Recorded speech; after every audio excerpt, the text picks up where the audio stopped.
Their voices are not heard. Their funerals are not seen. A revolution is underway to end one of the world's longest-running dictatorships, but we don't know the facts because the government of Syria keeps reporters away from its brutal crackdown. Tonight, we have a rare look inside. Since spring, thousands of Syrians have been demanding the end of the 40-year dictatorship of the Assad family.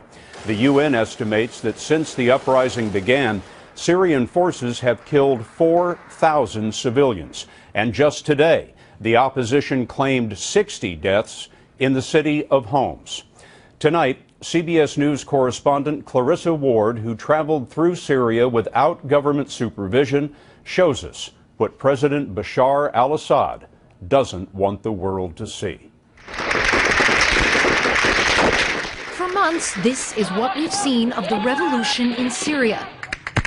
Cell phone video of demonstrations met with bullets from security forces. To meet the people holding those cell phones, we entered the country as tourists, carrying only a small camera. Razan Zaytouni is an opposition activist. She insists on using her real name. The regime already knows who she is. She is in hiding to avoid arrest. Are you scared? Who is not?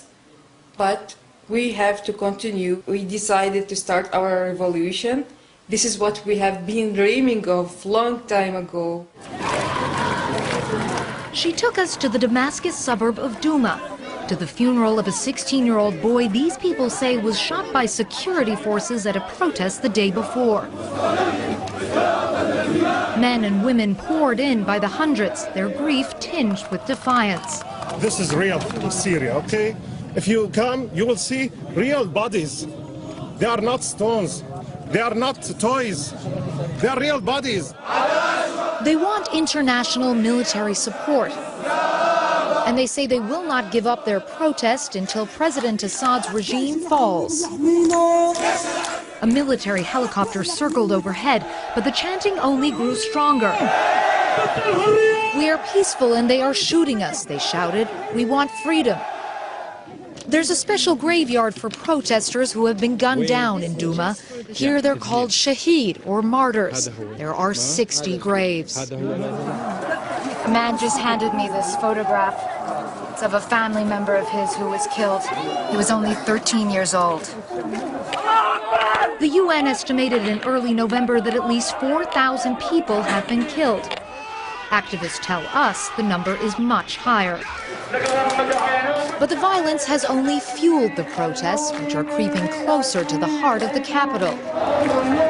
Just outside of Damascus and suburbs like this, people are out here every single night, and they're demanding an end to the regime. These protesters had rarely seen reporters from outside the country. They handed us notes.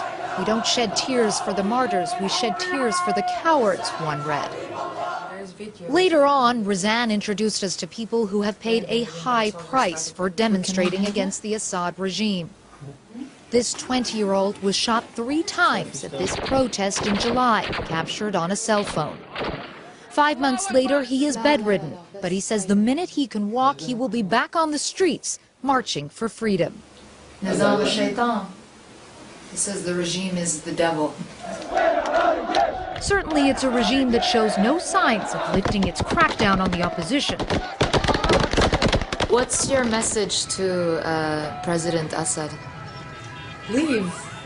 Leave now, because you know that you will leave at the end, but with more victims and with more suffering of the people. So just leave and leave us to start our new future, our new country. You got enough of our blood. Clarissa Ward joins us tonight. Clarissa, what do these people want from the Assad government? Well, I think in the short term, clearly, they want for Assad's regime to be overthrown. But more broadly speaking, this is really a battle for freedom. And I spoke to one young man, and he said something that really stuck with me. He said, you know, the main purpose of this, all we really want is to be able to speak our minds without being afraid. You were traveling alone, linking up with the opposition. Tell me a little bit about what that was like.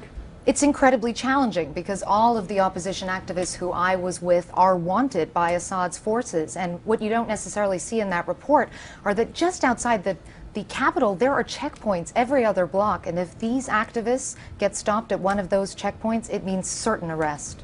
Clarissa Ward, thank you very much. The Obama administration has said that Bashar al-Assad must go. Tomorrow, Secretary of State Hillary Clinton will meet with Syrian exiles in Geneva. And tomorrow on this broadcast, we will have more from inside Syria. Clarissa linked up with those who have taken up arms to fight the Assad regime, some of them defectors from the Syrian army itself.